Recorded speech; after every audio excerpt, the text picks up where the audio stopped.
All right, hello everybody. Thank you, and fuck you. Welcome to Hangar 18, volume number 28.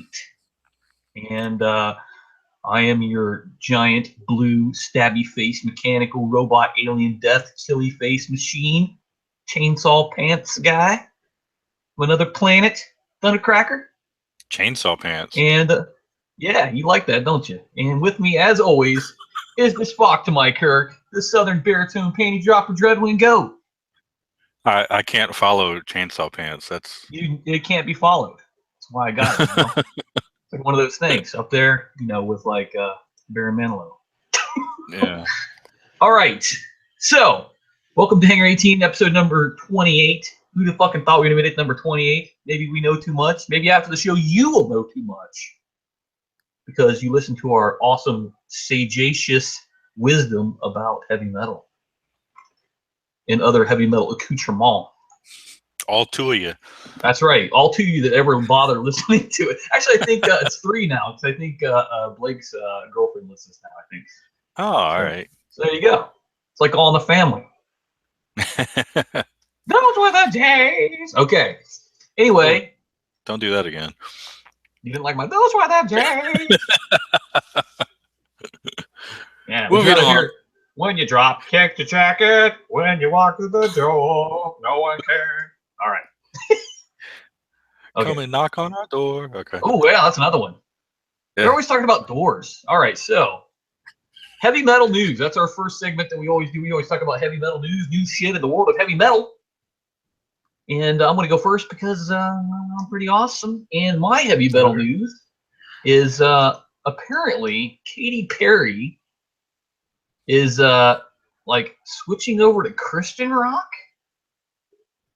Which, okay. Yeah, I didn't know that. And apparently she had went in the past to a Marilyn Manson show. And she did it not to watch Marilyn Manson, but to protest him. Yeah, so here's what she says. She says, we knew about Madonna and Marilyn Manson in my family because we picketed their concerts. Mm-hmm. At a Manson concert in Santa Barbara, she handed out pamphlets titled How to Find God. She ended up going in to watch the performance with her youth pastor, and to her surprise, found it really interesting and weird. I got it. But my house was church on Sunday morning, church on Sunday night, church on Wednesday evening. You don't celebrate Halloween. Jesus gives you Christmas presents. We watched Bill O'Reilly on TV. That was my whole childhood and youth and early teens, which I thought childhood and youth and early teens, childhood like covered that, but maybe I'm wrong. I still have conditioned layers dropping off me by the day, I guess, is what she says. Here's what I think about Katy Perry. Like, doesn't she now like thrust her crotch at the crowd pretty much nonstop during all of her concerts? Yeah, apparently her father was a priest, which is the reason for church on every other night of the week. And she was forced to, sing in church in the choir and everything, and that's where she got started singing, apparently. So I understand why this is on like news. Yeah, I know. So I don't know is she like going back to her roots, because the whole thrusting her crotch was like the big I'm rebelling against all of that oppression that I was grew up in. I don't know, but like there's like the weirdest picture on this article. It's got Marilyn Manson, Rod Stewart, and Katy Perry all in one spot. It's like that's a pretty weird musical melange, if you will. Anyway, my thoughts on her is she should just shut her mouth and look pretty. Agreed. She looks really good. Agreed. Wasn't she dating that shit Lord Russell, whatever the fuck his chops is with the weird hair? Russell Brand. That guy's a total shit lord. He's a douche nozzle. Yeah, I mean, he goes around and like preaches about we need to like help each other and blah blah blah. And then they showed him in his hotel room at his house, and he had a solid gold lamp. I'm like, really, you fucking piece of shit? How many people could have been fed on that? I had never heard of him before he hosted some award show. I think it was an MTV award show or something like that. And I didn't know who the guy was. And they were like, Russell Brand, like we're supposed to know who he is. I was like, okay, no, this is like this was probably the last time I watched one of those award shows. So it's been a long fucking time. So Russell Brand ruined award shows for me. Yeah, right. That's so great. The thing is, he would come on and he was not funny at all. And every once in a while, he would like get a good rib in on somebody, and like, hey, that was actually kind of clever, you know. And then the commercial, he'd come back and he'd be like, oh, I'm sorry about that. I didn't really mean it. I was just blah blah blah. It's that's kind of how I feel about Russell Brand. He's like a 98% shitlord sandwich with like maybe 2% of that's kind of funny. Yeah. In there. But he completely ruined it when he'd just come back and apologize. You know, I didn't mean to say that. I'm just joking up here. Yeah, you never see Bill Burr doing that. No. All right, so what's your heavy metal? We have talked there again, as per usual. What is your heavy metal news? Well, I got a couple of them. I thought you were going to do the Metallica news there. Nope. I guess I'll have to do it for you. Nope, fuck those guys. Yeah. Well, that's not really Metallica related, but anyway. So I'm sure you've probably seen it because it's been all over. But apparently, the son of Metallica's bass player, Robert Trujillo, he's going to play for Korn? Is going to be playing for Korn. Yeah, the kid's 12 years old. And he's going to be filling in for whatever his name is for Korn on bass while they go to South America. I think his name is Korn Bass Guy. Korn Bass Guy, yeah. I don't know about you, but I would not want my 12-year-old on tour in a different country with a band like Korn. Yeah, especially if I'm not with them. You know what I mean? But here's the thing, though. I mean, Korn's music is pretty much for 12-year-olds, so it should work out pretty good. I don't know. I was thinking Adidas is probably gonna be off the set list. You know. Oh yeah. Yeah, but I don't know. It's just a weird situation because they said Fieldy is that's his name, Fieldy. I didn't know that. Weird. Okay. Anyway, apparently their bass player Fieldy is for unforeseen circumstances or something like that. And to me, it just sounds like there's something wrong with his visa, and they couldn't get his passports straightened out or something. That's probably what it is. It's probably like on some kind of watch list or something. Probably, or some DUI or something that can't let him go out of whatever. I don't know. Whatever. Anyway, so there's that. And then also Brian May, who has a PhD in astrophysics, by the way, apparently puts on these festivals in Norway called Starmus Festival. And he's announced that he will not be able to perform this year at Starmus, but has confirmed that Steve Vai will take his place. Steve Ray Vai? Yeah, him. Along with special guests, where'd it go? Nuno Betancourt, Devin Townsend, and Grace Potter. I don't know who that is. But anyway, so that should be pretty interesting. Starmus Festival celebrates science and the arts along with music. Appreciation for science. Hey, do you know what today is the anniversary of? The same day last year. That's true, but it also is the anniversary of the release of the self-titled Iron Maiden CD. I guess album. Yeah. Yeah, see that? You tried to be all clever and I had to fucking throw Iron Maiden at you. Fucking up the irons, motherfucker. How you like them apples? They're very fucking metallic tasting, aren't they? All right. So that does it for our heavy metal news segment. And now we're going to switch right over into our review segment. And I picked all these songs. And I was kind of going for like a chemical theme. Then I couldn't find enough songs that had like chemicals. So I had to go like chemical / nuclear. So kind of like a weapons of mass destruction theme.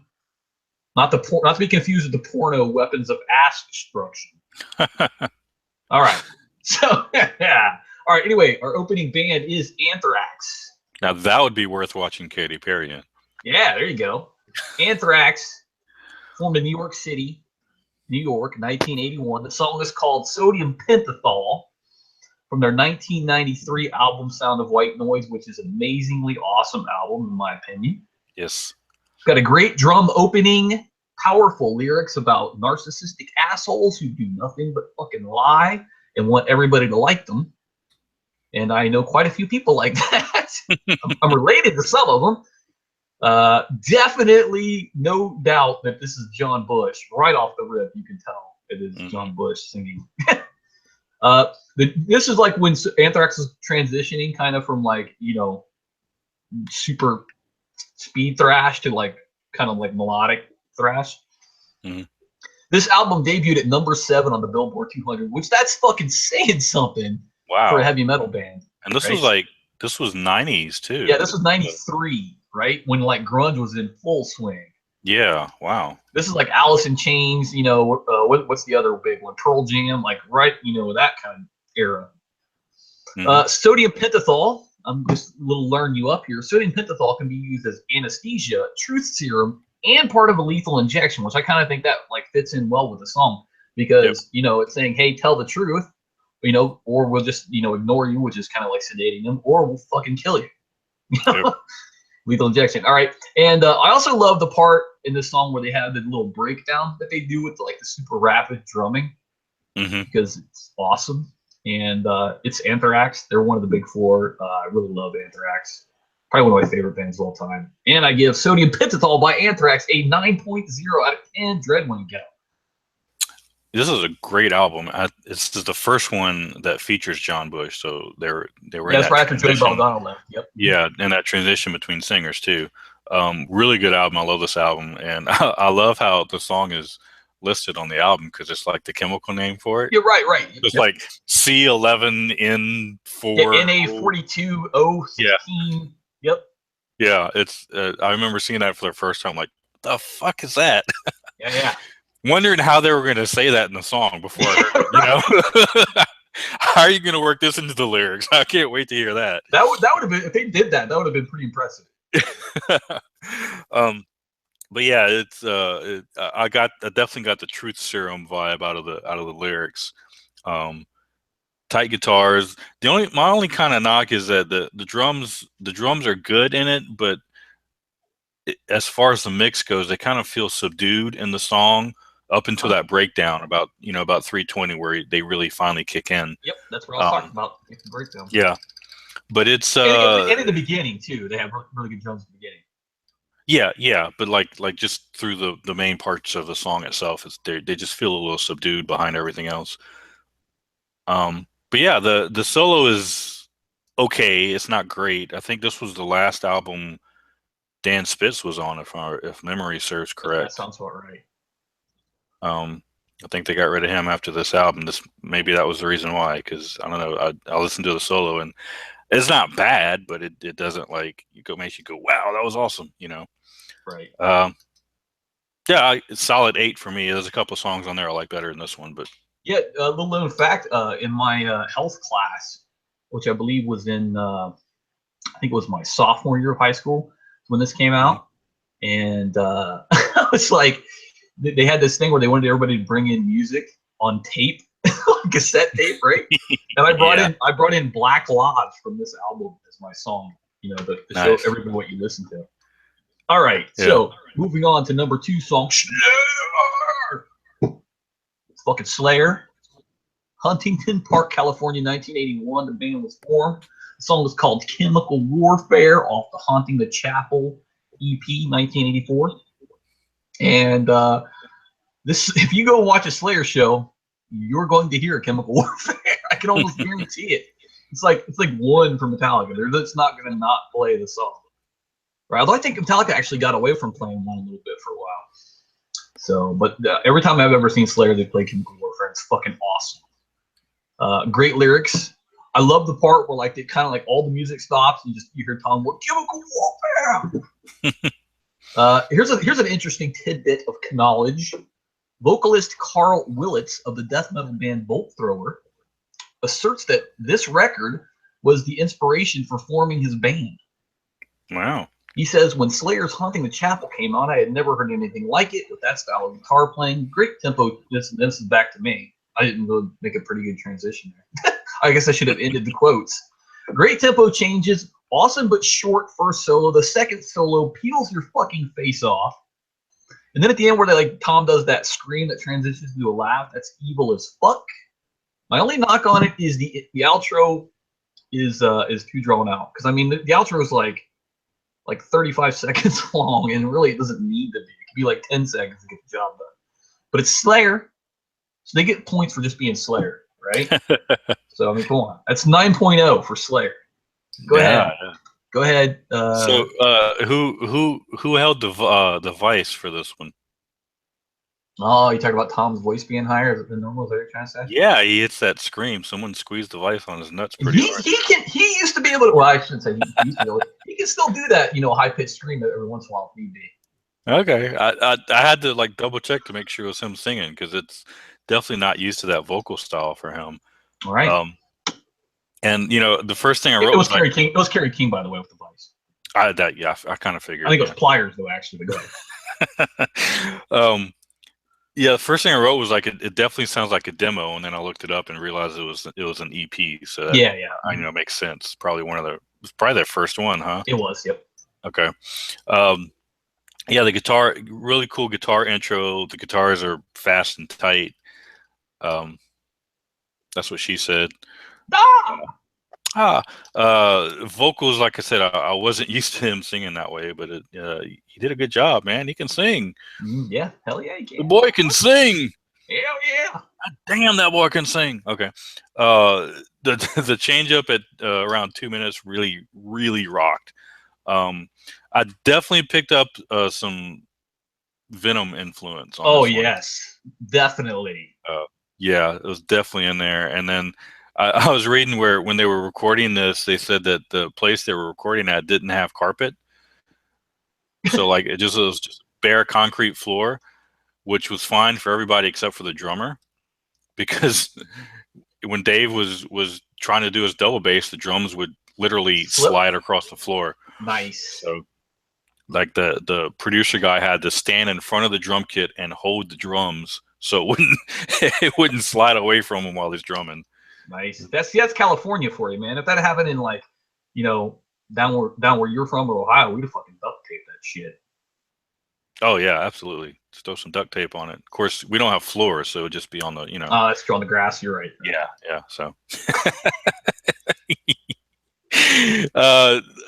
Yeah, it was it was pretty good for Slayer, I guess. Ball, motherfucker. I don't know. I give it a 7. Oh shit! Damn. Fucking dagger to the heart right there. Anyway, you're talking about like Tom singing. Like James Hetfield, in my opinion, he has 3 evolutions of his singing. Right? Yep. He has the Kill 'Em All, Ride the Lightning days. Yep. Right, and then he has the next 3 album days. When he actually and then he has the after the first 5 album days. Yeah.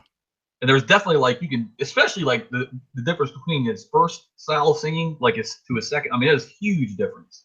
Yeah. It's like he hit puberty, and then it's almost like that, yeah.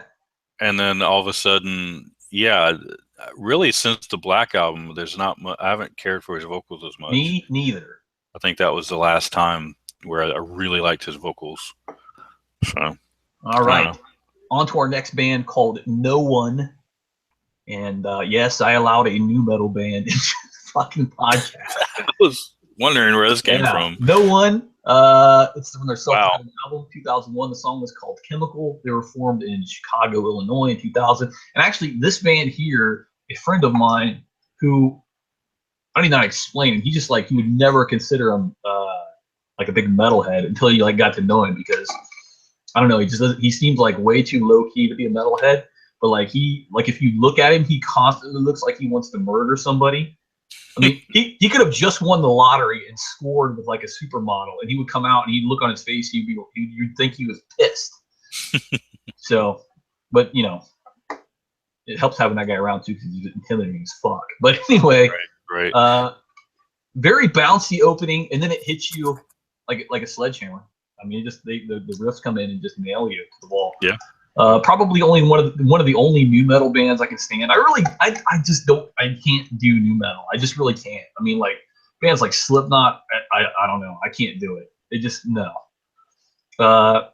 They do some like record scratching, some needle scratching, but it's pretty judicious use of it. It's not like plastered all over the song. It's I think tastefully used in this particular song. There's just a little bit of it. But here's my thing: the vocals on this are probably the strongest part of the song. I don't know who it is singing for Noone, but the guy's got a pretty good voice. He sings pretty good. And then they do this little breakdown, which I thought was pretty good. But again, it's new metal, so I give it a 6.5. Dreadwind, Noone Chemical. Yeah. When that intro, it's got like I'm assuming some sort of keyboard or something. Yeah, it's got words like wow, wow, wow, wow. Yeah. I was like, what? Okay, what is this? And who are you? Because I didn't expect to hear this from you putting this on here. I know it's weird for me, right? and then the guitars kicked in, and I was like, okay, that's better. But then right. Not bad. Then they start scratching, and I'm like, really scratching? Come on.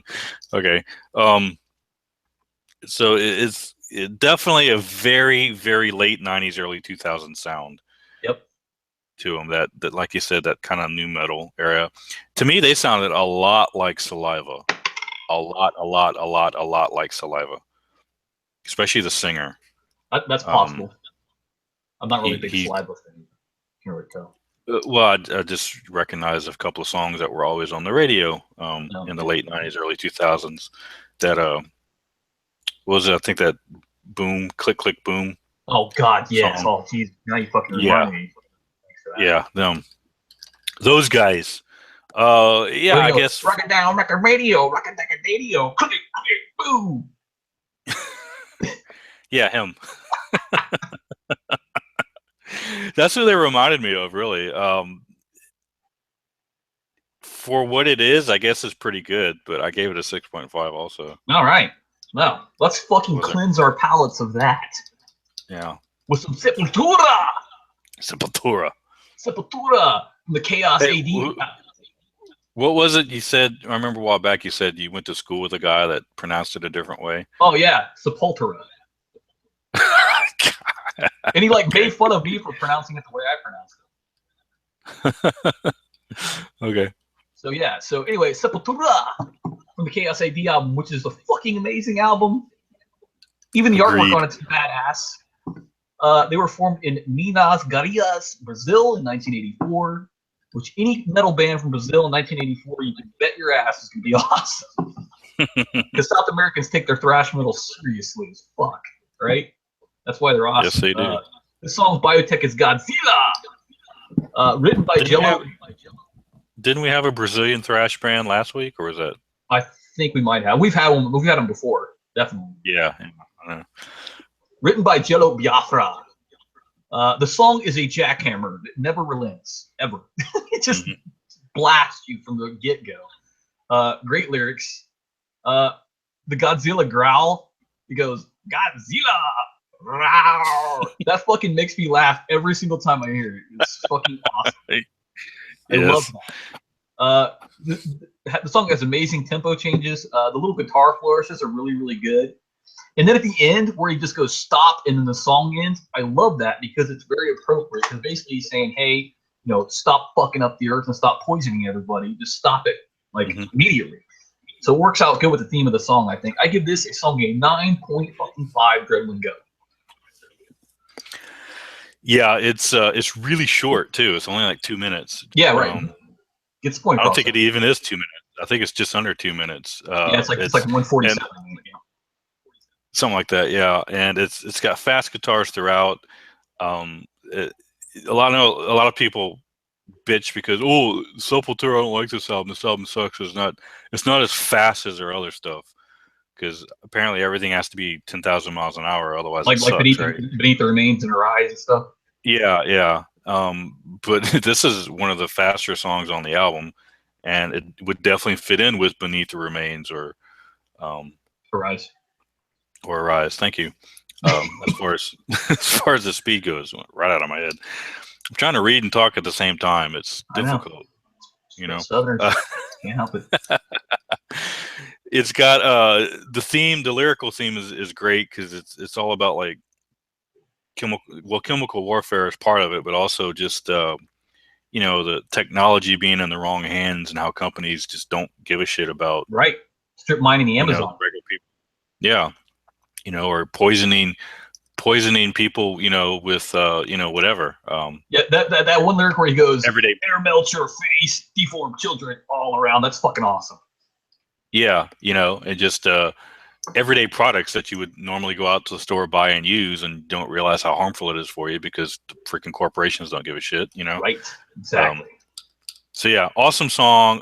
You give it a 9.0. It's not my favorite off the album, but I love the biotech is Godzilla. Godzilla! I love that too. It's so fucking great. All right, moving on to Demolition Hammer. To be a great name for a porn star. Demolition Hammer formed in New York City in 1986. This is from their 1991 album Tortured Existence. And this is a great name for a song. Infectious Hospital Waste. That's so great for a name for a song, right? This has your it's pretty standard low production mix from like late 80s, early 90s proto thrash bands. Like they all have that like really washed out sound. It sounds like the No Life Till Leather demo from Metallica, except they didn't subsequently make millions of dollars to like get into a good studio. Right. Great vocals by Steve Reynolds. The breakdown where they have the little ascending drum part is pretty awesome. The main riff, it's like really simple. At least I'm assuming it's simple. I don't know shit about guitars, but it sounds pretty simple. But it's relentless, which I really like. And then like the solo, it just comes out of nowhere, right? It's like, where the fuck did that come from? But then it ends up like smoothing out and like fitting into the song pretty good. Exactly. After they like whoa, what the fuck? Yeah. Mm-hmm. The bass part at the end fucking kills it. Just fucking kills it. And then they like throw some guitars over top of the bass, and then like they resurrect it and then re-kill it. Mm-hmm. So I love that. Demolition Hammer, they're one of my like guilty pleasures of like thrash bands. I really love like the obscure thrash stuff. It's a shocker, I know nobody would have guessed that. But I give it an 8.0. What do you think about Demolition Hammer? Infectious Hospital Waste? Go. Yeah, first off, you get the production quality, jumps out at you. Where, like you said, I wrote that the guitars kind of sounded muffled. It's got that muffled sound to it. It sounds like a demo. Track. Yeah. Which, and for some people that's the appeal of it. Some people love that raw sound, that raw demo. They're just four guys in the basement type of thing going on. There's a real cool breakdown. I think that you were talking about a minute and 40 in. It's a very, very thrashy song all the way. Then it speeds up. I was right with you with the solo. It just came out of nowhere, and I was like, "Whoa, what is this?" And then it smoothed back into the song really well. So I thought he worked that in pretty good. I liked that. My biggest knock was it was a bit too long. I thought it could have been cut down by about a minute or so.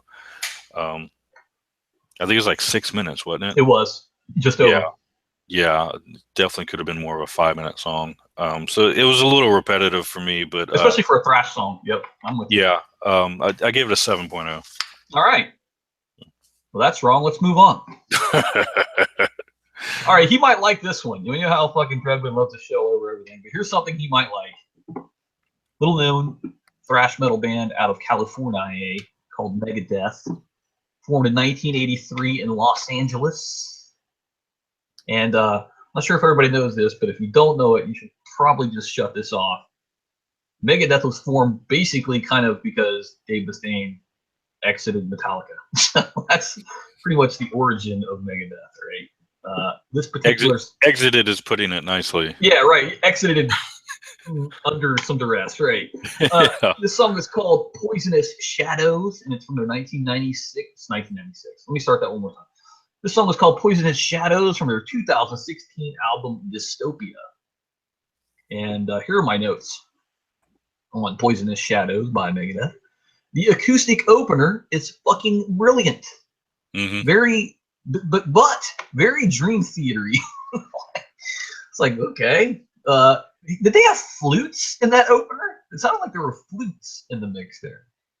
There was definitely some kind of like woodwind instrument, which is it's got kind of a orchestral definitely thing in the background. Yeah, definitely not Well, I guess Symphony had some orchestra too, I guess, right? But the drumming is fucking on point throughout this entire song. The drumming is badass. Yes. On this. It's just awesome. I love the drumming on this song. The main riff is a fucking buzz saw. Every time I hear it, it just sounds like somebody's like, I guess I should have said a bone saw. It sounds like somebody's taking a saw, like a saw across your leg. Then they have like these orchestral overlays over top of the main riff in some places, where you got like definitely some stringed instruments, other than guitars, fuckers. I know the guitars are stringed, classical stringed instruments, fuckers. Right. The solo is goddamn brilliant. There's no other way to describe it. It's fucking awesome. But here's the thing. I was reading around about the critical reception of Dystopia, and people were bitching because they were saying that it's a showcase of Mustaine's, and this is a quote, offensive politics and xenophobia. What? Yeah, his offensive politics and xenophobia, which is to say that they are way the fuck left-wing, and anything slightly to the right of Che Guevara, they're going to call fucking offensive, right? Because I don't know if you're aware of this. Offensive on this album. I know. Because I don't know if you're aware of this, but Dave is like a bit of a libertarian, and he's gone on some libertarian talk shows, which he gets all kinds of shit for because, he lives in California. Where you go. And he doesn't live there anymore. Oh, that's right. We haven't had a news story about that. I guess I should have remembered that. Yeah. Anyway, my only knock on this song, and it's a small knock, is I could have done with less of that piano outro because it was long. Yeah. But still, the other shit in the song made up for a lot of that, so I give it a 9.5. Dreadwind, Megadeth, Poisonous Shadows. Yeah, I'm usually not a fan of political views in music for the most part, unless it's done well. And Dave Mustaine, more often than not, does it well. Because, where they don't like come right out and say stuff. They kind of like right, put it, I don't know, poetically. Yeah, and he doesn't normally come out and go, completely right wing or completely left wing. It's more of a here's a situation, maybe we should do something about it type of view.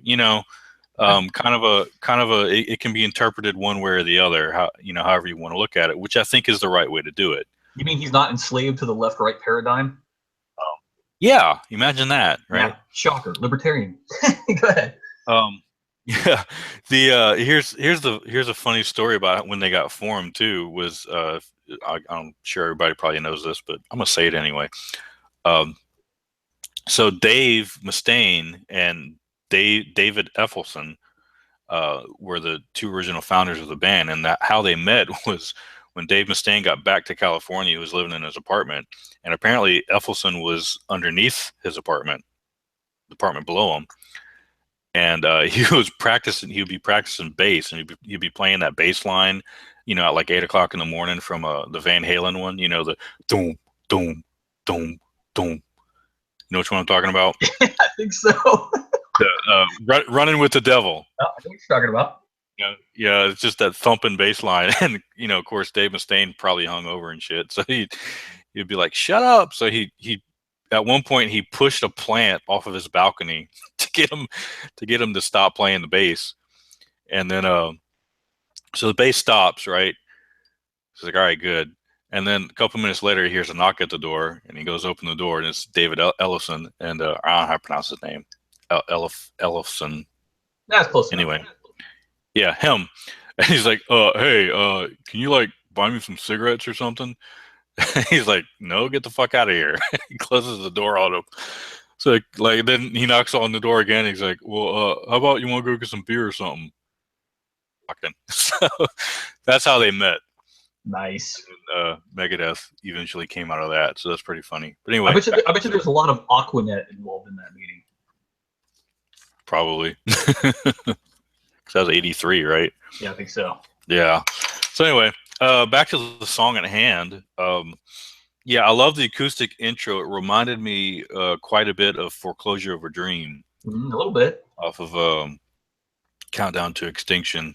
Then the heavy guitars kick in. The drums are just absolutely awesome, especially on this song.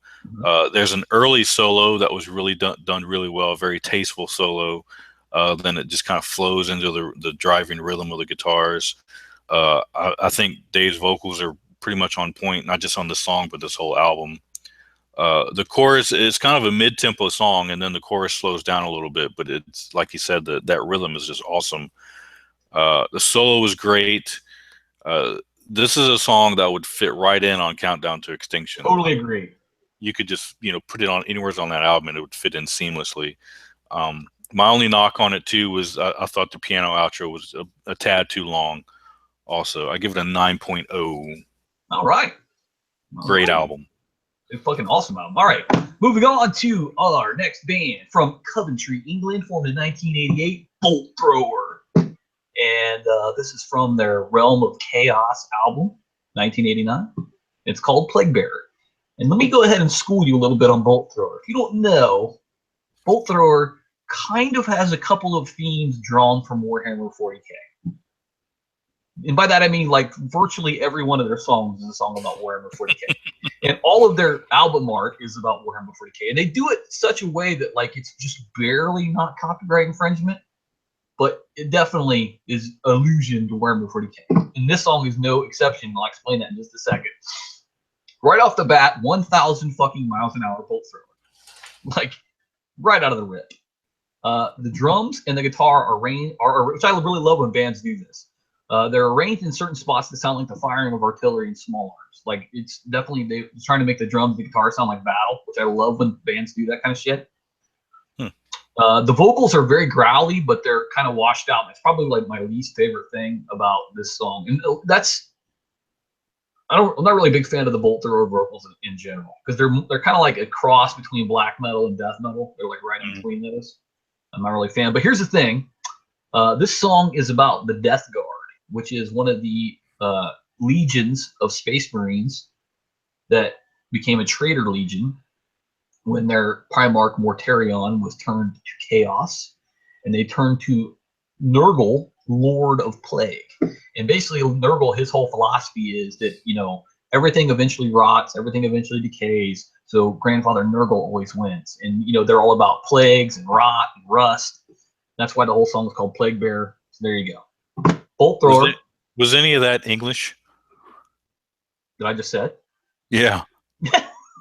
I think Legion is what I said. Anyway, I didn't get any of that. Okay. Well, you'd have to be like a Warhammer 40k guy to like know some of the stuff that they talk about. Okay. Because and they have other songs like World Eater is about. No, never mind. I won't get into it. But trust me, it's Warhammer 40k. Anyway, I give this song an 8.0 because I love the themes to it. And I'll admit, I've been a Warhammer 40k fan for a long time. So Bolt Thrower kind of is like metal and something I like. It's like if they came out with a fucking Transformers heavy metal band, I'd be all over. Anyway, cool. 8.0, Dreadwind. Yeah, I picked up on the Warhammer thing, but honestly, only because of the cover art that was on there. I wouldn't have known from the lyrics, but then I'm not a Warhammer person, so I don't know anything about them. So Warhammer 40k. Okay. Yeah, because there's Warhammer and then there's Warhammer 40k. There's a difference? Okay. Yeah, there definitely is. Warhammer is like fantasy, like elves and dwarves and shit. Oh, okay. See that? Learn you up something new every day, right? Learn me up. Yeah, all right. There we go. Okay. So yeah, it's got a thrash intro, and I definitely picked up kind of a old Sepultura vibe, like something off maybe Arise or the other one that I can't remember right now. Thank you. I forgot Arise. That's the second time. I have to turn in my metal card now. Okay. You might have to. Yeah, my biggest thing on it was I'm not a huge fan of the vocals either. But my biggest knock what I didn't like about the song, I guess it makes more sense after you explained it with the war theme and everything, but just listening to it, it was very, very, very repetitive.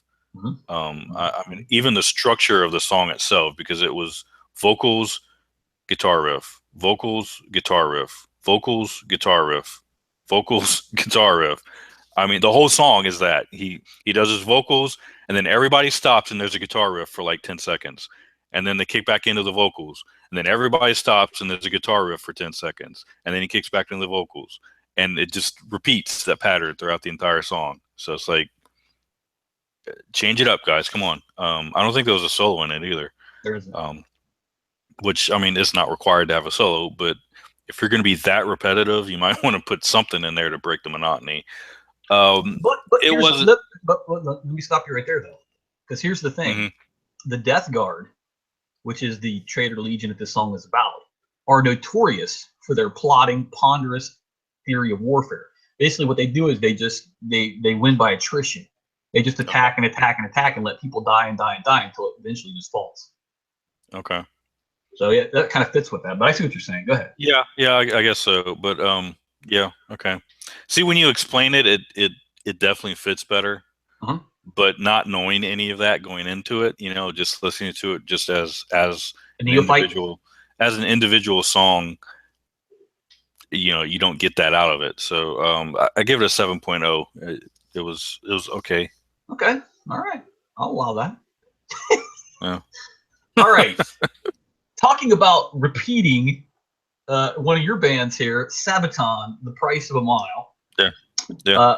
Falun, Sweden. I don't know if I'm pronouncing that right. 1999 is where Sabaton was formed. This is from the Art of War.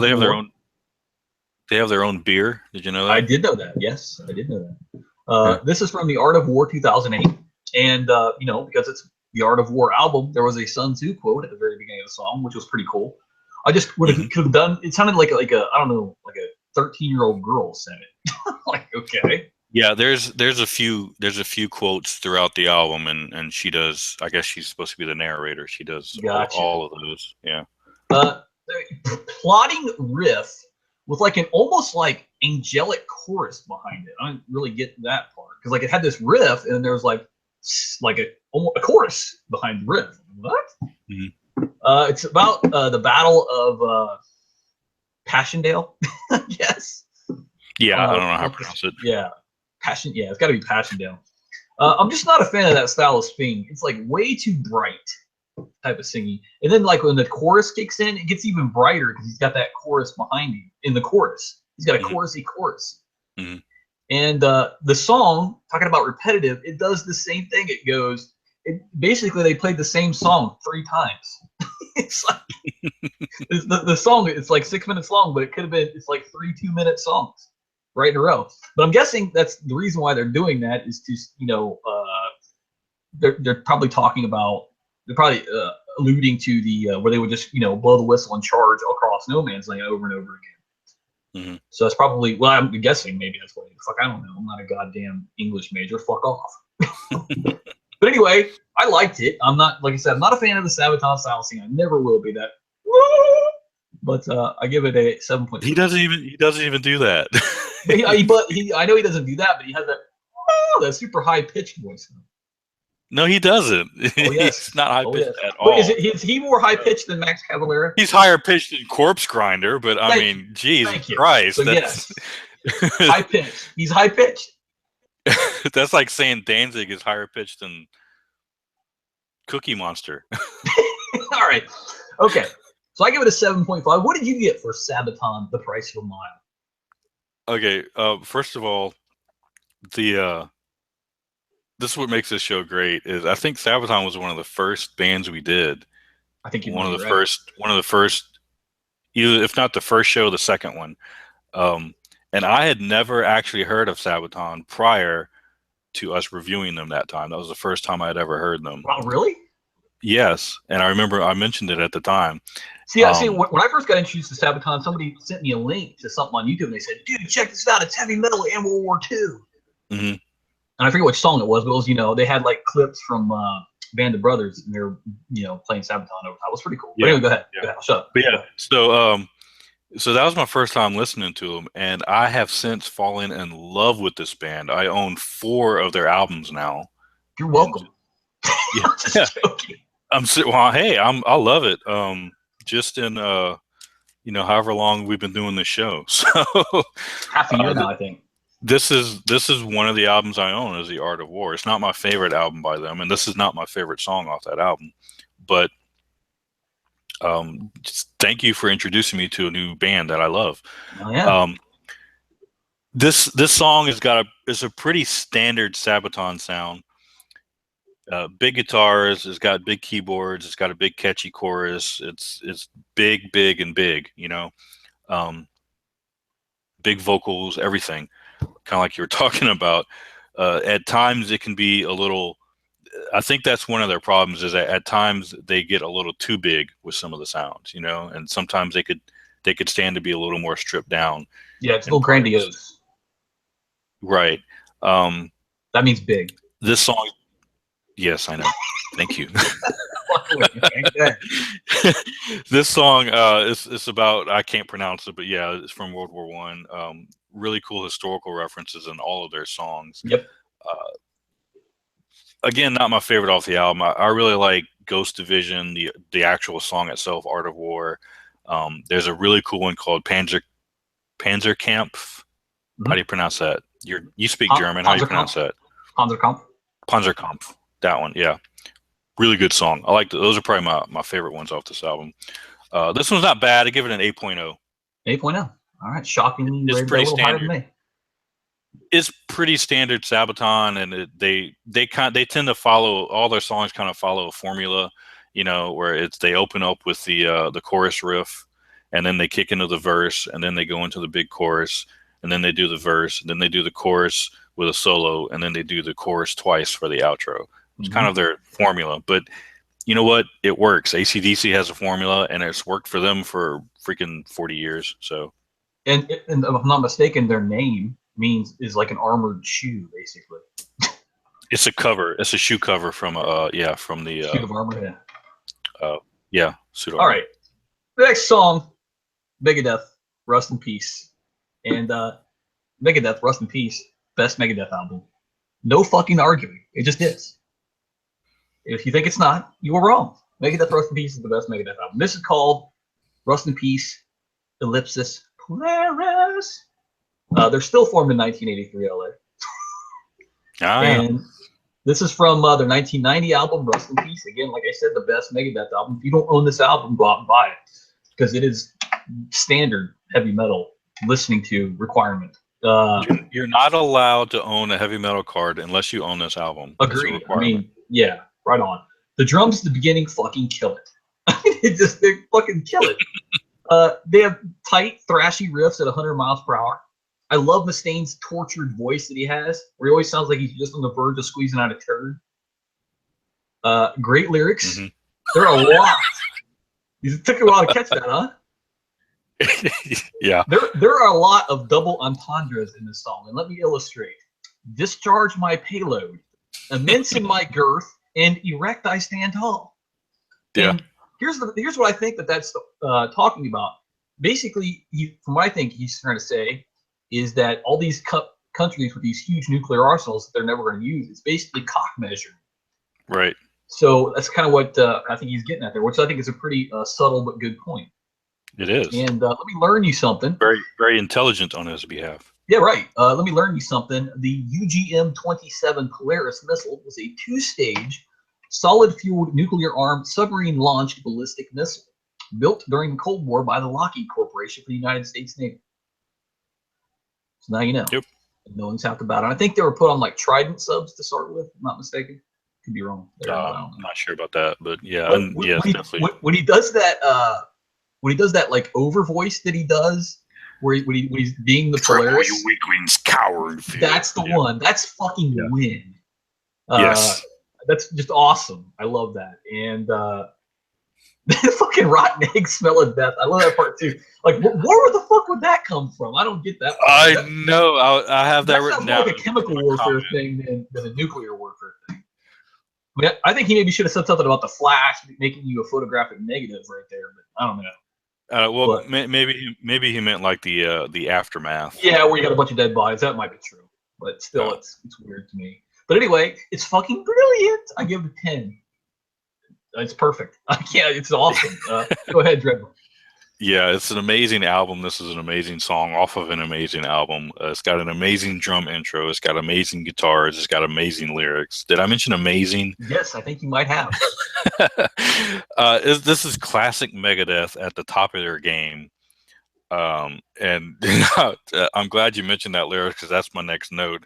Only Dave could make a lyric like rotten eggs, air of death, rustles your nostrils, and actually make it work. He does. Because it totally fits in the song.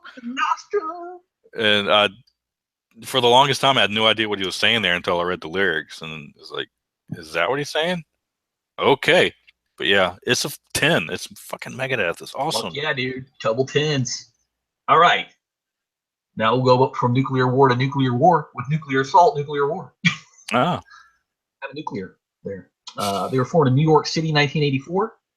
It's from their album Game Over. I don't have very many notes on this. All I have are great riffs, very thick guitars, very typical thrash. Yeah. I give this a 7.5. Dreadwood, what do you think about nuclear assault, nuclear war? Yeah, I don't have too much either.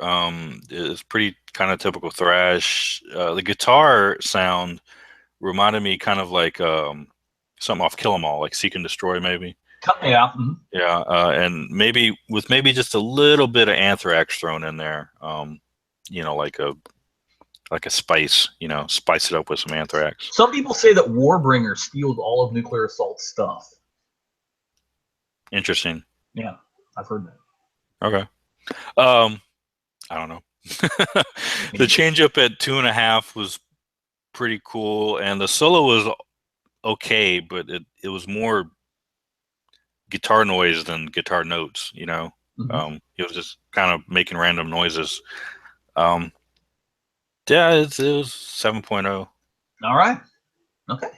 I think that wraps it up for our review of the top 10 songs. And as always, you can find the playlist that we review in the description and, the little YouTube description. There's always the playlist. So if you ever want to say, what the fuck were they talking about? And go back and listen to them. There you go. I found them all for you. They're all in one spot. There you go. And now's typically the time on the show where we talk about heavy metal concert experiences, but we're going to change that up a little bit. And we're going to talk about some commonly held misconceptions about heavy metal. And I will give one, and then Dreadwind will give one, and we probably overlapped in some places, I would guess, because probably so. Dreadwind and I kind of think alike in a lot of ways. I mean, a lot of ways. It's weird. It's almost uncanny how closely we think. Symbiotic. It's symbiotic, fucking egg, right? All right. My number one biggest misconception that people have about metal that pisses me off is that people think cock rock is metal, or spandex ballet, or whatever the fuck you want to call it, hair rock, whatever you want to call it. It's not metal. I'm sorry, but Poison is not metal. Like Def Leppard, not metal. What other bands am I missing here? The one that the people that did Cherry Pie, Warrant. Oh, Warrant, not metal. Motley Crue, not metal.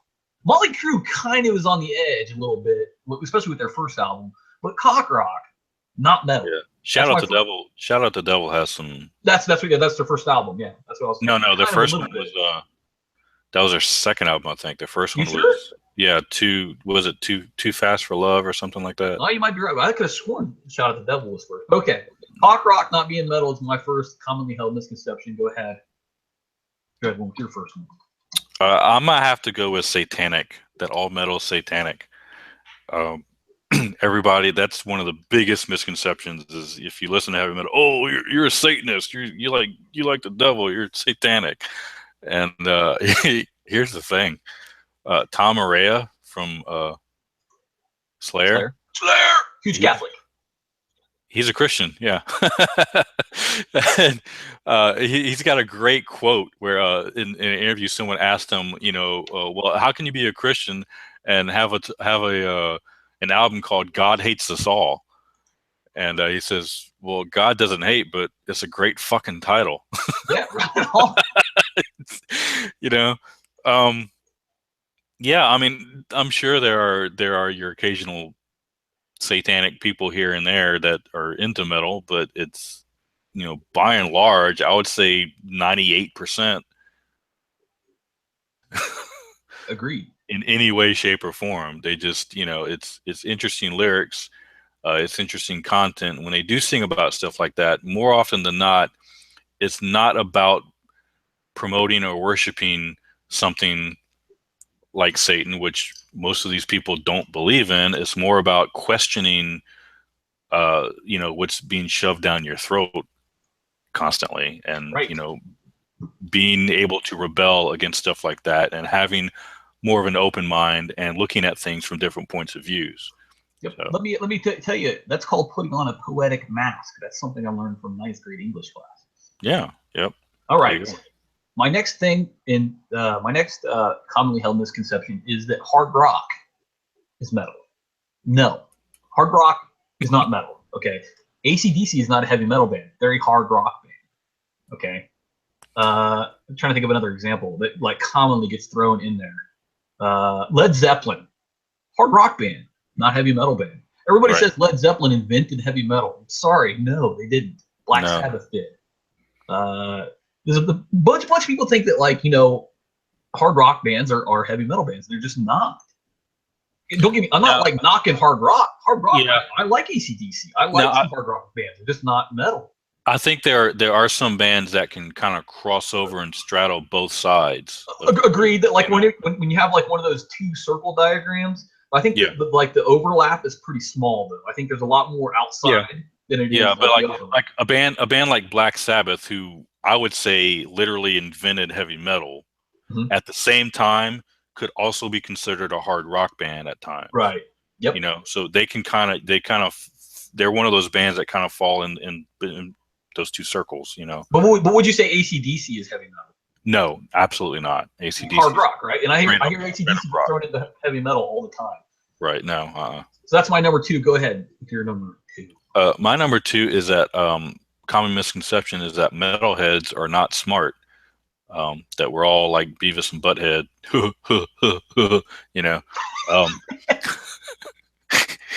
yeah, sucks. Anyway, but yeah, here's the thing, that was the worst Beavis impression I've ever heard. Just so yeah, I know. Not saying I'm any better. I'm just saying that was awful. Go ahead. I'm not gonna do any other ones. But all right, Bruce Dickinson. He's commercially licensed pilot. Right. I believe he also has a PhD or a bachelor's degree in was it English studies? I think so. Yeah. I believe among other things that he does, he's also a very good fencer. A few other things. He's got a lot of stuff on his plate, but he's just one example of lots of very, very intelligent, super intelligent people who listen to heavy metal as well as play and participate in heavy metal. We were just talking about the very intelligent lyrics of Dave Mustaine. If you ever listen to Dave Mustaine talk, you may think he's an asshole. You may not agree with his views, but there's no doubting. Oh yeah, definitely smart guy. He is an intelligent, smart guy. Definitely a smart guy. That's a good one. I like that one. That's cool. Yeah, and there's a lot of other. I mean, a lot of these guys that you talk to or you hear them talk, you can tell that they're not Beavis and Butthead. Yeah. Some of them have like written books and they're not stupid. That's for sure. All right, my number 3 is metal is satanic. This is like Treylin's number 1. And and yes, I get it. There's a lot of like satanic imagery in heavy metal, and I think like what they're artists, right? And what they're going to they're going to put their art out there is like their view of like looking at stuff, and they're not going to like limit it to like fucking frolicking in a meadow, right? Evil shit exists and has existed. Ignoring it's not going to do you any good. Right. That's what always pisses me off when people are like, well, we shouldn't teach about Nazis. Mm-hmm. Why the fuck? What shouldn't we teach about Nazis? Because what's the phrase? If you don't know history, you're doomed to repeat it. So like pointing out that something is shitty and bad is not necessarily a bad thing. But and here's the thing about like what are the common ones they call satanic is Black Sabbath. If you actually read their lyrics, they're about the antithesis of satanic. Mm-hmm. So yeah, absolutely. Yeah, go read the lyrics to the Black Sabbath song "After Forever," right? And tell me they're a satanic band. Exactly. And yes, there are heavy metal bands that are satanic. That's a fact, but the vast majority of them are not. That's my number 3. Go ahead with your number 3. Absolutely. And just to piggyback on that, I'm glad you mentioned Black Sabbath because if you watch a movie about some satanic ritual and murders and killings and horror movies, does that make you a Satanist? Right. No. Exactly not. Well, it's the exact same thing with Black Sabbath. In fact, that's how they got started, because Ozzy said with the movies they were used to rehearse across from a movie theater. People are paying money to see that. Ozzy used to say, well, isn't it weird how people would pay to go see all these horror movies? Why don't we just start making horror music? Yep. And that was the creation of Black Sabbath, the genesis of Black Sabbath. Thank you. Yep. So yeah, there you go. Number 3. All right, where are we? Number 3. Okay. That misconception that heavy metal is racist and for whites only. Ah, good one. Huge misconception there. Again, you're going to have and bigots and assholes everywhere in every single genre of music. They're out there. Yep. And they're not only white. I'll just throw that in there too. You can be a racist and a bigot and not be white. It's possible. I know it's hard to believe these days, but it is possible. Right on. But of all of the music genres that are out there, I think heavy metal is, it may not seem like it to people outside of heavy metal, but being a heavy metal fan, being in heavy metal for such a long time, I find the heavy metal community, by and large, to be one of the most inclusive, accepting of people's differences. We don't care if you're white or black or Hispanic or Saudi Arabian or anything. If you're a metalhead, you're a freaking metalhead. That's all we care about. Right on. You know, if there's a black guy up there as a lead singer for a metal band, we're like, hell yeah. Right. More fucking power to him. You know, as long as he sings good, right? Exactly. You know, if he's not an asshole and he sings good, awesome. We don't care. You know, and most of the lyrics too, again, are if they do mention racism, it's usually pointing it out, as in, look, this is what's going on. Maybe we should do something about it. You know, right? Instead of ignoring problems, right? Yeah, exactly. They accused Tom Araya of being a white supremacist in Chile. I know. So yeah. All right, my number 4. Heavy metal is all about drugs. There are definitely some heavy metal songs that are about drugs, and even entire genres like stoner metals. They don't make any ifs, ands, or buts about being about drugs. But here's the thing: you can't look down your nose at heavy metal and say it's all about druggies, and then fucking throw in your Johnny Cash CD. I mean, right? Come on, or your Willie Nelson is another one. I mean, or any of the current popular rapper hip hop. Right, exactly. I guess my point is not so much that it's a misconception that heavy metal is about drugs, so much that it's a misconception that heavy metal is more about drugs than, say, pop music or country music or rap or whatever. Because guess what? I heard a comedian one time say, if you guys think that drugs have not contributed to society, then go home, take all of your CDs, tapes, 8-tracks, and records and throw them out, because all of those people were really high when they made that stuff. Yeah.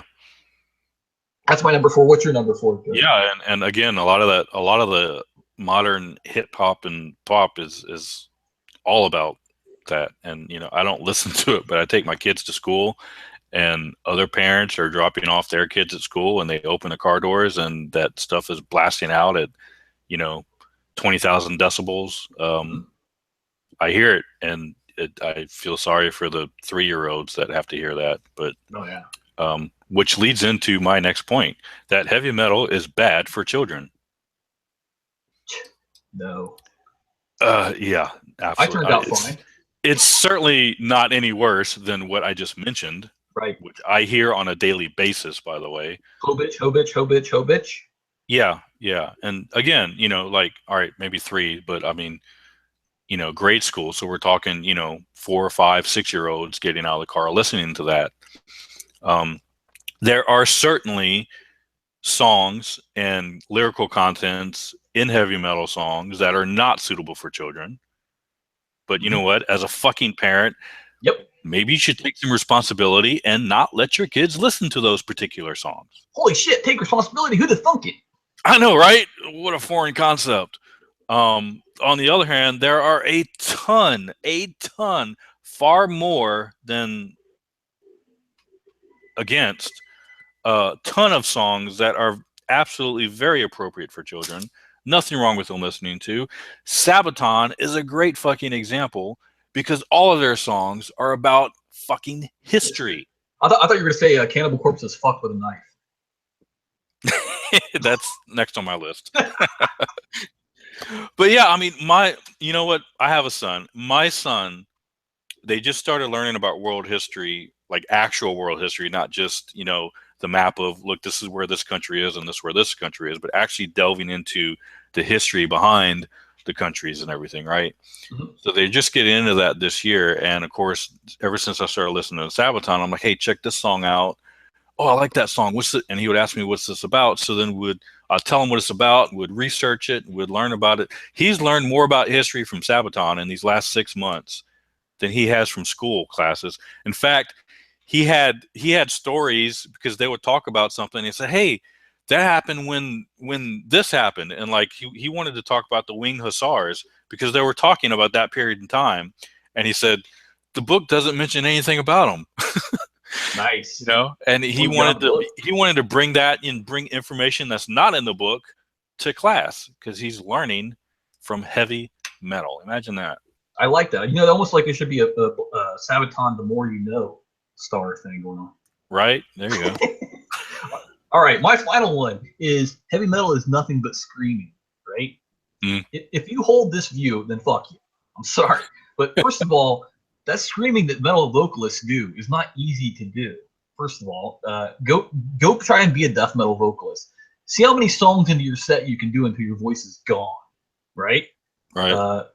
Not only that is heavy metal, in my opinion, boasts some of the greatest guitar virtuosos in all of music. Yes. I mean, people say, "Oh, yo, Prince was fucking really great at guitar." Yngwie Malmsteen, Zakk Wylde make Prince look like an amateur. I'm sorry, Prince. He was talented. I get that, but he's no Zakk Wylde. Zakk Wylde's an amazing. Randy Rhoads, Dimebag Darrell. I mean, Dimebag Darrell. You couldn't touch those guys. So again, and not like that, the drumming that metal people do, the bass playing metalists do, the song construction. I mean, it's not like it's a throwaway thing where they're just going up there and fucking around. Yeah, there are some songs like that, but the vast majority of it is like super complicated and super talented, which is, you know, why I like it so much. It's definitely a display of art. Mm-hmm. So that's my number 5. Go ahead with your number 5, Dreadwind. Wow, that works right into my next one, which is that heavy metal musicians are not talented. You know, you want to talk about not talented. Let's go back to who were we talking about earlier? Katy Perry? Yeah. Mediocre singer, but hot. Yeah, you know, where they have to enhance their vocals in the vocal booth all the time and use auto-tune, and you have a team of 12 different songwriters writing songs for them, and you know, other people doing the music producers and everybody else doing the actual music for them, and then they just walk into the booth and kind of halfway sing, and then they look pretty and show their boobs. Right. Aside from, I think Lewis Black said it best when he was talking about Britney Spears, and he says, "Titties, titties, ass, ass, titties, titties, ass, ass, titties, titties, ass, ass." That's the song. Pretty much, yeah. Aside from classical music and jazz music, heavy metal is probably the next hardest music genre to actually play and execute. Right. And I maybe put bluegrass up there too, because that's hard.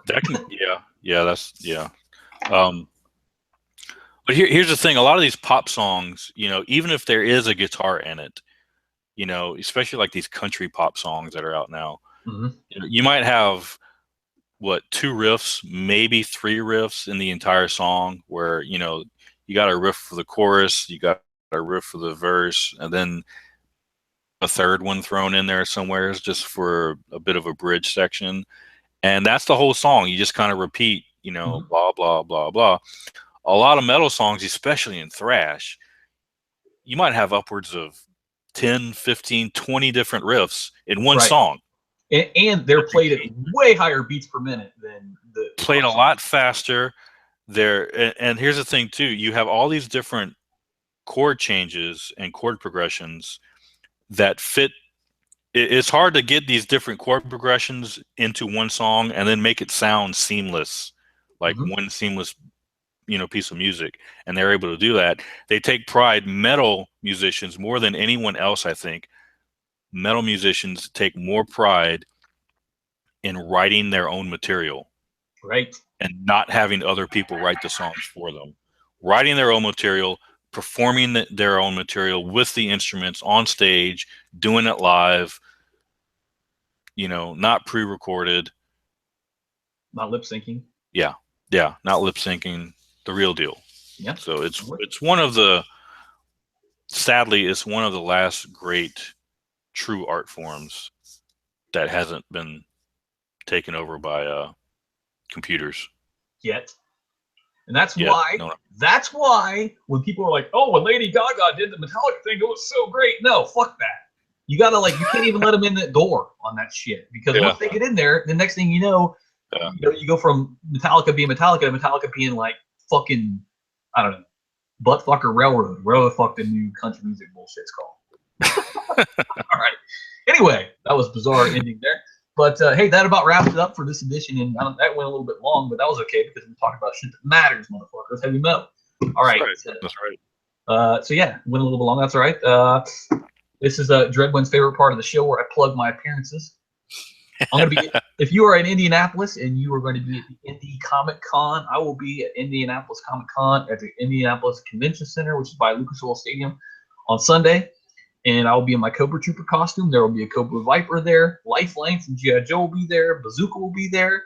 And Monkey Wrench from the Dreadnoks will be there. Nice. No Baroness?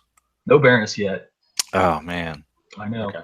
Which is sad because there's like two Baronesses. Baron I don't know. Anyway, there's two Baronesses in our little group. Or just our little garrison. That's it. Anyway, that's it for me. Fucking heavy metal horns up, Dreadwind. Cool. Yeah, I think the Scarborough Renaissance Fair is going on in Texas right now. It's just south of Dallas. So that's something to go check out if you're into that type of thing too. I like Renaissance fairs. I usually try to go. I don't know if I can make it this year, but it's cool. Me too. I like those big fucking turkey legs. Oh, yeah. Those are good. Yep. So stay metal. Horns up. All right. We're out.